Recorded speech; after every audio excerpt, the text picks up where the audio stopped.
আসসালামু আলাইকুম। আশা করি সবাই ভালো আছেন এবং সুস্থ আছেন। আজকের ভিডিওতে আমরা পুরো ১ সপ্তাহের চাকরির নিয়োগ বিজ্ঞপ্তি নিয়ে আলোচনা করব। সাপ্তাহিক চাকরির পত্রিকায় পদের নাম, পদ সংখ্যা, শিক্ষাগত যোগ্যতা কেমন হবে সেগুলোই বিশ্লেষণ করব। তো চলুন কথা না বাড়িয়ে আমরা মূল ভিডিওতে চলে যাই। দেখতে পাচ্ছেন ১২ই জুলাই ২০২৪ শুক্রবার। সাপ্তাহিক চাকরির ডাক, সঠিক কর্মের সন্ধানে আমরা এই মূল প্রতিপাদ্য নিয়েই প্রতি সপ্তাহে এই চাকরির নিয়োগ বিজ্ঞপ্তি প্রকাশ করে থাকে চাকরির ডাক পত্রিকাটি। তো প্রথমেই যে নিয়োগটি রয়েছে সেটা হলো ইসলামী আরবি বিশ্ববিদ্যালয়। পদ সংখ্যা ৭৫ জন। ৭৫ জনকে নিয়োগ দেবে ইসলামী আরবি বিশ্ববিদ্যালয়। এখানে দেখতে পাচ্ছেন নম্বর, পদের নাম, বেতন, পদ সংখ্যা এবং শিক্ষাগত যোগ্যতা ও অভিজ্ঞতা। প্রথমে যে পদটি রয়েছে সেকশন অফিসার, ২২,০০০ থেকে ৫৩,০০০ টাকা মূল বেতন, একজনকে নিয়োগ দেবে। ৪ বছরের স্নাতক, ৩ বছরের সম্মানসহ স্নাতকোত্তর, কম্পিউটার চালনায় পারদর্শী, ৩য় শ্রেণী বিভাগ বা সমমানের জিপিএ নিয়ে সিজিপিএ গ্রহণযোগ্য না, মানে শিক্ষাগত যোগ্যতা এটা গ্রহণযোগ্য হবে না। ২ নম্বর রয়েছে সহকারী নেটওয়ার্ক ইঞ্জিনিয়ার, সহকারী হার্ডওয়্যার, বেতন স্কেল একই, একজনকে নিয়োগ দেবে। Computer science, computer and engineering, electronic engineering, information communication technology বিষয়ে ৪ বছর মেয়াদি ডিপ্লোমাধারী হতে হবে। ৩ নম্বরে যে রয়েছে সেটা হলো সহকারী প্রকৌশলী সিভিল, বেতন স্কেল একই, একজনকে নিয়োগ দেবে। সকল পরীক্ষায় ২য় শ্রেণী বিভাগ বা সমমানের জিপিএ নিয়ে ৪ বছর মেয়াদি স্নাতকোত্তর থাকতে হবে। ৪ নম্বর যে পদটি রয়েছে সেটা হলো ইমাম, বেতন স্কেল একই, একজনকে নিয়োগ দেবে। আরবি ইসলামিক স্টাডিজ বিভাগ থেকে ২য় শ্রেণী বা সমমানের জিপিএ নিয়ে ৪ বছরের স্নাতক সম্মাননা ডিগ্রি থাকতে হবে। ৫ নম্বর রয়েছে সিকিউরিটি অফিসার, বেতন স্কেল একই, একজনকে নিয়োগ দেবে। ৪ বছরের স্নাতকোত্তর থাকতে হবে। ৩ বছরের সম্মাননা সহ স্নাতকোত্তর ডিগ্রি লাগবে। এটাই। ৬ নম্বরে যেটা রয়েছে সেটা হলো ল অফিসার, ২ জনকে নিয়োগ দেবে। আইন বিষয়ে ৪ বছর মেয়াদি স্নাতক সম্মাননা ও স্নাতকোত্তর ডিগ্রি থাকতে হবে। ৩ বছরের সম্মাননা সহ স্নাতক ও স্নাতকোত্তর ডিগ্রি থাকতে হবে। কম্পিউটার চালানোয় পরিদর্শী হতে হবে। মেডিকেল অফিসার নেবে, একই বেতন স্কেল, ২ জনকে নিয়োগ দেবে। এমবিএস ও সমমানের ডিগ্রি লাগবে।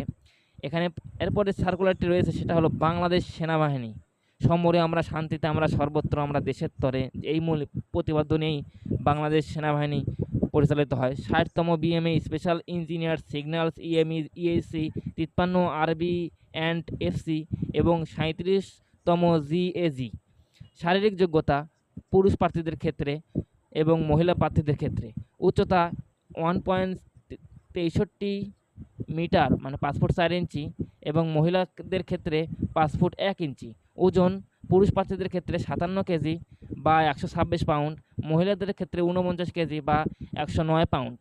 এখানে বুকের মাপ স্বাভাবিক অবস্থায় ৩০ ইঞ্চি এবং প্রসারণ অবস্থায় ৩২ ইঞ্চি। মহিলাদের ক্ষেত্রে স্বাভাবিক অবস্থায় ২৮ ইঞ্চি এবং প্রসারণ অবস্থায় ৩০ ইঞ্চি থাকতে হবে।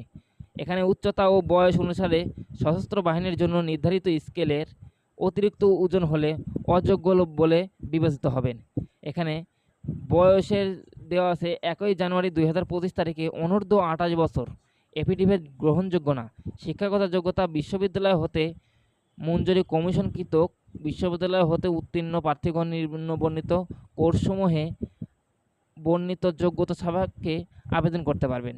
এখানে কোর দেওয়া আছে ইঞ্জিনিয়ার্স কোর, পুরুষ, মাধ্যমিক ও উচ্চ বিদ্যালয়ে কী যোগ্যতা লাগবে সেটা হলো 4.50 থাকতে হবে, মানে উচ্চ মাধ্যমিক এবং মাধ্যমিক পরীক্ষায়, এবং অনার্স লেভেলে এইগুলো তো দেওয়াই আছে কোন কোন বিষয়ে পারদর্শী হতে হবে। এরপরে আছে সিগন্যাল কোর, ইঞ্জিনিয়ার কোর, আপনারা দেখে নেবেন। ভিডিওটি অনেক লম্বা হবে, এজন্য আমি বিস্তারিত বললাম না, আপনারা পত্রিকা অনুসারে দেখে নেবেন। বিদ্যুৎ, জ্বালানি ও খনিজ সম্পদ মন্ত্রণালয়, পদ সংখ্যা ১৭ জনকে নিয়োগ দেবে। ১ নম্বর যে পদটি রয়েছে কম্পিউটার অপারেটর, ১১,০০০ থেকে ২৬,৫৯০ টাকায় একজনকে নিয়োগ দেবে। বিজ্ঞান বিভাগে স্নাতক ও সম্মাননের ডিগ্রি লাগতে হবে এবং কম্পিউটার ব্যবহারে পারদর্শী হতে হবে। ইংরেজি এবং বাংলায় টাইপিং গতি ৩০ থেকে ২৫ শব্দ হতে হবে এবং স্ট্যান্ডার্ড অ্যাপটিটিউড টেস্টে উত্তীর্ণ হতে হবে। এরপরে ৬০ মধ্যকারী কাম কম্পিউটার, বেতন স্কেল একই, ২ জনকে নিয়োগ দেবে। স্নাতক সম্মাননা ডিগ্রি থাকতে হবে। এখানেও কম্পিউটার জানা আবশ্যক।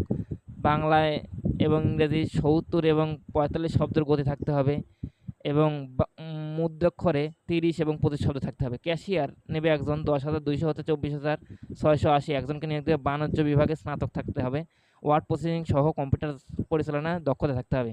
অফিস সহকারী কাম কম্পিউটার নেবে 2 জন, 9,300 হতে 22,490 টাকা। উচ্চ মাধ্যমিক সার্টিফিকেট পাস হতে হবে এবং কম্পিউটার চালনায় পারদর্শী হতে হবে। এরপরে অফিস সহায়ক 8,250 হতে 20,010 টাকা। 11 জনকে নিয়োগ দেবে। মাধ্যমিক স্কুল সার্টিফিকেট বা সমমান পরীক্ষা উত্তীর্ণ, 60 নম্বরের পরীক্ষা উত্তীর্ণ হতে হবে, তাহলেই এই পদের জন্য আপনার যোগ্য বলে বিবেচিত হবে। এরপরে যে সার্কুলারটি রয়েছে সেটা হলো জেলা প্রশাসক চাঁদপুর, পদ সংখ্যা 25 জন। এখানে 1 নম্বর পদ অফিস সহায়ক 10 জনকে নিয়োগ দেবে। 8,250 হতে 20,010 টাকা। মাধ্যমিক স্কুল সার্টিফিকেট পাস হতে হবে। নিরাপত্তা প্রহরী একই স্কেল 9 জনকে নিয়োগ দেবে। মাধ্যমিক স্কুল সার্টিফিকেট পাস মানে এসএসসি পাস হতে হবে। পরিচ্ছন্নতা কর্মী একই স্কেল 6 জনকে নিয়োগ দেবে। জুনিয়র স্কুল সার্টিফিকেট মানে জিএসসি পাস হলে আপনারা আবেদন করতে হবে। এখানে শর্তাবলী দেওয়া আছে, প্রার্থীকে অবশ্যই বাংলাদেশের নাগরিক হতে হবে এবং বিস্তারিত দেখে নেবেন। ভিডিওটি অনেক লম্বা হয়ে যাচ্ছে, এই জন্য পড়লাম না। এরপরে আছে পাওয়ার গ্রিড বাংলাদেশ পিএলসি, পদ সংখ্যা 163 জন। পদের নাম জুনিয়র হিসাব সহকারী, বেতন স্কেল 23,000। 5 জনকে নিয়োগ দেবে। অ্যাকাউন্টিং, ফাইন্যান্স এবং ব্যাংকিং এসআই বিষয়ে শ্রেণী বিবিএ বিএস সমমানের ডিগ্রি লাগবে। কম্পিউটার ব্যবহারে দক্ষ থাকতে হবে। জুনিয়র প্রশাসনিক সহকারী এখানে 4 জনকে নিয়োগ দেবে। ইউজিএস অনুমতি বিশ্ববিদ্যালয় হতে কোনো বিষয়ে 2য় শ্রেণীর স্নাতক ডিগ্রি লাগবে। কারিগরি সহায়ক নেবে গ্রেড 15, 150 জনকে নিয়োগ দেবে। এখানে 2য় বিভাগে general electronic works, electronical maintenance works বিষয় নিয়ে 4 বছরের ডিপ্লোমাধারী হতে হবে। এখানে 4 নম্বর যে পদটি রয়েছে সেটা হলো অফিস সহায়ক, বেতন গ্রেড 15, 14,500 টাকা। 4 জনকে নিয়োগ দেবে। 2য় বিভাগে এসএসসি ও দাখিল পরীক্ষায় পাস হতে হবে। এরপরের সার্কুলারটি রয়েছে আকিস বশির গ্রুপের চাকরি, পদ সংখ্যা 303 জনকে নিয়োগ দেবে। এখানে দেওয়া আছে সহকারী কাস্টার, সহকারী ইন্সপেক্টর এখানে 90 জনকে নিয়োগ দেবে। সহকারী ইন্সপেক্টর 30 জন নেবে। সহকারী স্প্রেয়ার নেবে 15 জন। সহকারী মোড মেকার নেবে 10 জন। সহকারী অপারেটর নেবে 25 জন। সহকারী অপারেটর ল্যাব নেবে 25 জন। সহকারী ডেলিভারি 20 জন। এরকম আছে, আপনি দেখে নেবেন বিস্তারিত। এরপরে আছে সরকারি চাকরি জাতীয় রাজস্ব বোর্ডে, পদ সংখ্যা 43 জন। অফিস সহায়ক নেবে 43 জন। মাধ্যমিক স্কুল সার্টিফিকেট পাস হতে হবে এবং 8,250 হতে 20,010 টাকা মূল বেতন। এখানে কোন কোন জেলার প্রার্থীগণ আবেদন করতে পারবেন সেটা উল্লেখ করাই আছে, আপনারা দেখে নেবেন। এরপরে ইউনিয়ন স্বাস্থ্য কেন্দ্রের চাকরি, মোট পদ সংখ্যা 1626। এটা ভুয়া চাকরি, কারণ প্রতি সার্কুলারে এরকম দেওয়া আছে, এই জন্য আমি ক্রস চিহ্ন দিয়ে রাখছি, আপনারা আবেদন করবেন না ভুলেও। এরপরে আর্মি মেডিকেল কলেজ যশোর, পদ সংখ্যা 9 জনকে নিয়োগ দেবে। উপাধ্যক্ষ, অধ্যাপক, সহকারী অধ্যাপক, এন্টমি এই পদগুলো আছে, সবগুলো পদেই 1 জন করে নিয়োগ দিবে। এখানে শিক্ষাগত যোগ্যতা দেওয়া আছে, আপনারা দেখে নেবেন। এরপরে এজেন্সির মাধ্যমে এয়ারপোর্টের চাকরি, মোট পদ সংখ্যা 790 জনকে নিয়োগ দিবে। সুপারভাইজার নেবে 175 জন। চেকারম্যান নেবে 250 জন এবং ক্লিনার নেবে 220 জন। এখানে 8ম শ্রেণী পাস হতে এইচএসসি পাস পর্যন্ত আপনারা আবেদন করতে পারবেন। এখানে বেতনও খুব ভালো, সর্বনিম্ন বেতন 22,500 টাকা, এর সর্বোচ্চ বেতন 27,325 টাকা। আপনারা এই নির্ধারিত যে শর্তাবলী দেওয়া আছে এগুলো দেখে আপনারা আবেদন করবেন। এরপরে আছে national institute of textile engineering, পদ সংখ্যা 7 জনকে নিয়োগ দেবে। সহকারী অধ্যাপক কম্পিউটার সায়েন্স অ্যান্ড ইঞ্জিনিয়ারিং 1 জনকে নিয়োগ দিবে। এখানে প্রভাষক নেবে 2 জন। উপপরীক্ষা নিয়ন্ত্রক নেবে 1 জন। এরপরে যে চাকরির সার্কুলারটি সেটা হলো এসবিআরসি ব্যাংক পিএলসি, পদ সংখ্যা 8 জনকে নিয়োগ দেবে। Software engineer, senior software engineer 8 জন। বিএসসি এবং এমএসসি শিক্ষাগত যোগ্যতা লাগবে। কম্পিউটার পরিচালনায় অবশ্যই দক্ষ হতে হবে। বসুন্ধরা গ্রুপের চাকরি, পদ সংখ্যা 13 জনকে নিয়োগ দেবে। ফায়ারম্যান গ্রেড 2 এখানে 1 জনকে নিয়োগ দিবে। উচ্চতা 5 ফুট 8 ইঞ্চি, বয়স 18 থেকে 25 বছরের মধ্যে হতে হবে। এরপরে নিচে দেওয়া আছে জেলা প্রশাসক গাজীপুর, পদ সংখ্যা 53 জনকে নিয়োগ দেবে। অফিস সহায়ক 26 জন। নিরাপত্তা প্রহরী নেবে 8 জন। পরিচ্ছন্নতা কর্মী 9 জন। বাবুর্চি নেবে 2 জন। সহকারী বাবুর্চি 1 জন। বেয়ারার নেবে 4 জন। নিরাপত্তা প্রহরী নেবে 1 জন। পরিচ্ছন্নতা কর্মী নেবে 1 জন এবং মালি নেবে 1 জন। এখানে জিএসসি পাস হতে মাধ্যমিক পাস হলেই আপনারা আবেদন করতে পারবেন। এরপরে যে সার্কুলারটি সেটা হলো নেত্রকোনা পল্লী বিদ্যুৎ সমিতি, পদ সংখ্যা 6 জন। সহকারী ক্যাশিয়ার নেবে 6 জন। এখানে দেখতে পাচ্ছেন বাংলাদেশ টেক্সটাইল মিলস অ্যাসোসিয়েশনে পদ সংখ্যা 4 জনকে নিয়োগ দেবে। সখীপুর পৌরসভা কার্যালয়ে পদ সংখ্যা 2 জনকে নিয়োগ দেবে। আমি তো এনভার্সি এটা পড়লাম। এরপরে আমরা দ্বিতীয় পৃষ্ঠায় চলে যাব। এখানে একটু জুম করি। এখানে দেখতে পাচ্ছেন বরিশাল বরিশাল পল্লী বিদ্যুৎ সমিতি ১ পদ সংখ্যা ৭ জনকে নিয়োগ দেবে। বিলিং সহকারী কাজ নাই, মুজরিন নাই। এটা ৭ জনকে নিয়োগ দেবে। এরপরে আছে ইসলামী আরবি বিশ্ববিদ্যালয় নিয়োগ। এখানে বিভিন্ন পদ আছে, আপনারা আবেদন করবেন দেখে নিয়ে। উপসহকারী থেকে একদম স্টোর কিপার পর্যন্ত। এরপরে শহীদ বীর উত্তম লেফটেন্যান্ট আনোয়ার গার্লস কলেজ পদ সংখ্যা ৭ জনকে নিয়োগ দেবে।